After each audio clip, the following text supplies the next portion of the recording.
Okay, hi, welcome back to another edition of Tailgating. We're here in a different environment, but first, just to remind you, I'm Bruce, we have Daryl, and we have Marcus. And we're in this environment because I was just hit by that hailstorm. I mean, it lasted like 30 minutes. I had golf ball sized hail. My roof is ruined. My backyard was flooded. I had hail everywhere. So we decided, why don't we just do one of these Zoom type meetings and see how it goes this way? Anyway, I was thinking about just recently, Luka Doncic, he's with the Mavericks, and he set an NBA record. He had 5 in a row, 30-point triple doubles, and it's fabulous. And Luka Doncic, I mean, he's a machine. I mean, he can get assists, he scores, he's a marvelous, some people say generational type player. But yet you look at the stats with the Mavericks and they're not really look like they're that strong of contenders. They're doing good, but no one puts them in the conversation of will they win? I mean, they even got Kyrie Irving, another great player. You think, okay, they got 2 really good superstars. And they're thinking about like James Harden, Russell Westbrook, those guys. I mean, they had stats, but they don't ever seem to be real contenders or championships. And I thought, way back in the day, we always go back way in the day. But, like we had like Will Chamberlain and Bill Russell. Chamberlain had all the individual records you'd ever want, I mean, he even had the 100 points in a game stat. I mean, incredible player, but he got 1 championship, and then Bill Russell, 11 championships in 13 years. I mean, I'm just wondering, what do y'all think really creates that championship for a team? It's not just great scoring, great individual statistic. We can go in all sports. And this is not picking on those players. They're great. But what do you think? Any thoughts? For me, this has been a topic that I've talked about ad nauseum with many people in my circle. I look at it in 2 different ways. You have players that are just phenomenal athletes. They can put up the most amazing stats. And then you have individuals that are leaders.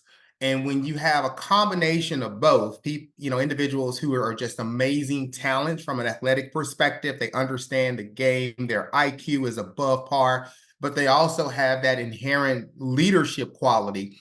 That's when you see the likes of a Michael Jordan or a Kobe Bryant or just some of the players that can truly take their individual talents, but they also make the most average mundane person on the roster feel like they're the most incredible person or player at their respective position. You look at all of the players that, for instance, were on the 90s Bulls team, Cartwright, Kerr. These are people that if would have went to a different team, probably wouldn't have been the same elite status. But that's the quality. Having the individual talent like a James Harden, but also having that leadership like a Bill Russell. And when you bring those 2 together, it's great.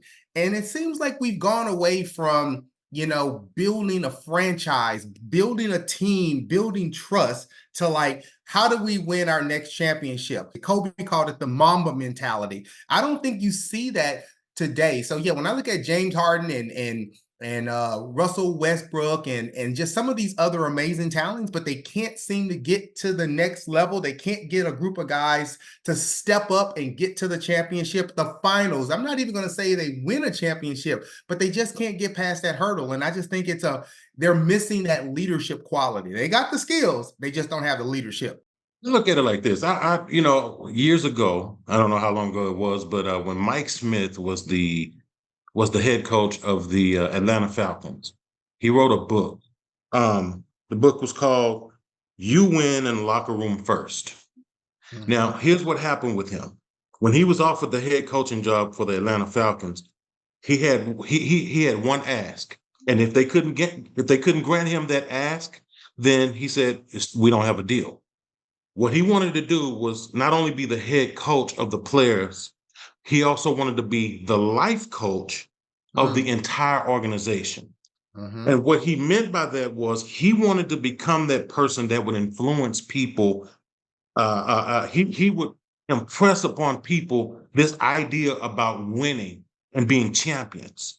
So Mhm. everybody could have that same like mindset. Mhm.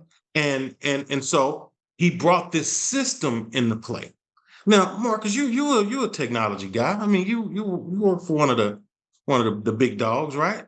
Yeah, I a little mean, what you you can't take the system of the company you work for and take it over to the competitor, and the competitor use your system and win. It's just not how it works. Your guys are confident in what they do because they're confident we have the best system. Now right. let's think about this systems thing. Now Okay. a couple of things here. When Jackie Carr was the coach at Wheatley High School, okay, that was the best program. I think it was in the 80s. What he had a system in place. What he would do at basketball practice, they didn't run plays. They ran the court. And he would make them literally run up and down the court, up and down the court. And he just yell at them on the sideline, "You're doing well, keep going, keep going." Well, what he was doing was conditioning them to outlast and outrun the opposition. So when the fourth quarter come in the game and they're out there running fast breaks the whole game, they Mhm. don't wore the opponent down. That's Right. the system he put in place. And they were beating people by 25, 30 points. It was normal because Mhm. that's the system. Now, we're familiar with a pretty good system in Houston when we had Akeem the Dream Olajuwon. Robert Yeah. Horry even made fun of it. He Yep. said, he said, all we got to do is dump the ball down to Akeem. Well, there's a lot more to it than that, bro. Because Yeah. you was gonna dump the ball down to Akeem, and he was gonna draw 2 or 3 people to come and try to defend him, and he gonna kick it out to the open shooter. And the team was stacked with 3-point shooters from power forward to point guard. All Akeem had to do was find an open man and dump it to him. Okay, so that's the system Rudy Tomjanovich had in place for the Houston Rockets. Again, we don't see these kind of systems anymore.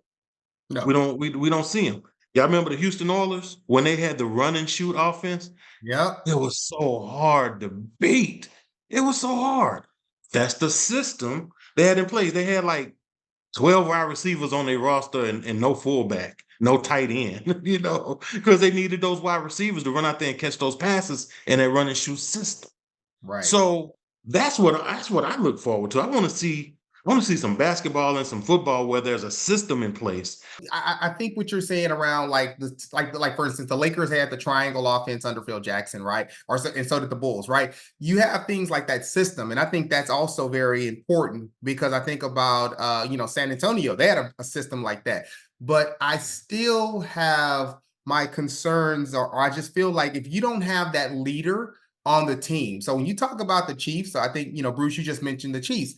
They don't necessarily have a system, to your point, Daryl, but you know what they have? They have talent and they have a person on that team that is a Leadership. hell of a leader, and that is Yeah. Patrick Mahomes. And everybody on that team looks at Patrick and says, when this guy is bringing his energy, he's bringing his A game, he's bringing his leadership, it's contagious. It spreads across the organization, and everybody knows their role and they step up for those moments. That's why they didn't have the best season this past season, right? But Yeah. when it came time to show up, the Chiefs did exactly what they needed to do: show up.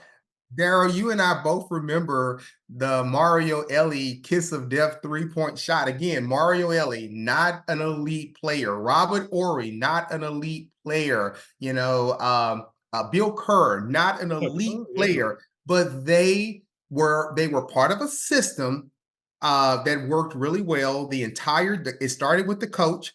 The coach was allowed to actually coach the team, right? And you know where I'm going with this. Right. But you Right. also had those leaders on the field that spread that contagion of just winning and confidence and camaraderie. Like all of those things came together, and by doing so, you built teams where they all were fighting towards a singular goal. Today, it's just a bunch of talented guys. They're just bringing them in, put this jersey on. And because Right. you do good here and you've done good here, maybe if we put you guys in the same, playpen together or the sandbox together, you're going to make something happen. That's essentially what they're doing. The big business for sports, they're just throwing things against the wall to see if it sticks. That's it. Right. Right. And that's what I'm thinking maybe happened with the Cowboys. I remember back in here again the day, but with the Landry system, I remember people coming to the Cowboys and they were like, when I came to this organization, the whole atmosphere changed. We knew we were winners. We were focused on football. Every day, that's what our focus was. There was no distractions. But now it just seems like, they have the Star, a beautiful place. They had you go in there and they have over here where the cheerleaders are working out. You have over here a field where other things are working out. It seems like there's this media conglomerate where it's not necessarily just focused on football. It's more focused on entertainment of whatever it is and making money, but not necessarily just football. Yeah. Yeah, a perfect example again. Now, this is a little bit of an anomaly, right? Because the team actually has the culture. But did you see how the NFL, particularly the Chiefs, but really the NFL, how they just sensationalized the relationship with Taylor Swift, right? You know why? It wasn't because it was like she was contributing anything to the game except revenue, viewership. I feel like we've gotten away from a culture of winning to a culture of making money. And for individual players, it's a culture of not only making money, which I get it. They're not doing this for free, and now they're making more money than they ever had, right? Of doing with half the work ethic of their predecessors. But it's a big business to them. They're looking to make more money, and they're looking for the quickest path and the least path of resistance to getting to the championship caliber team. That's what I see today. Well, anyway, I think we've probably covered this pretty well, and just wanted to say thanks for your input, and everyone out there, like and subscribe, because we'll have another one real quick. If we like this format, we might just continue it. We'll talk about that and see, but we'll see you next time in Tailgating. Thanks. See you later.